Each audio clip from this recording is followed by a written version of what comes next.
محبت کو فروغ دے۔ میرے مرشد فرمانے لگے میں نے ایک حج ایسا کیا ہے جس کے اندر میں نے نہ اپنے والدین کے لیے دعا مانگی ہے اور نہ میں نے اپنے لیے مانگی ہے اور نہ میں نے اپنی اولاد کے لیے مانگی ہے۔ پورے حج کے اندر اپنے لیے دعا نہیں مانگی ہے، اپنی اولاد کے لیے نہیں مانگی۔ پوچھا کس کے لیے مانگی؟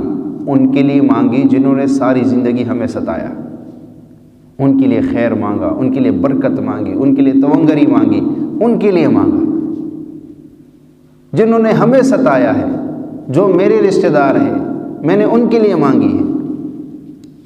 اتنا بڑا سینہ، اتنا بڑا دل ایک اللہ کے ولی کا ہی ہو سکتا ہے، ورنہ ہمارے تو چھوٹے چھوٹے دل ہیں، چھوٹے چھوٹے۔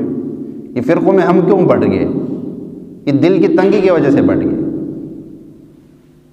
تو صلہ رحمی بہت بڑی چیز ہے، اس کی بہت بڑی اہمیت آئی ہے کہ اللہ کے نبی نے اس کو اپنی مجلس سے اٹھا دیا۔ اور آج جو رشتہ داریاں توڑ رہا ہے، مجھے یہ بتائے کل کو یہ اللہ کے نبی پاک صلی اللہ علیہ وسلم کے سامنے کس منہ سے جائے گا؟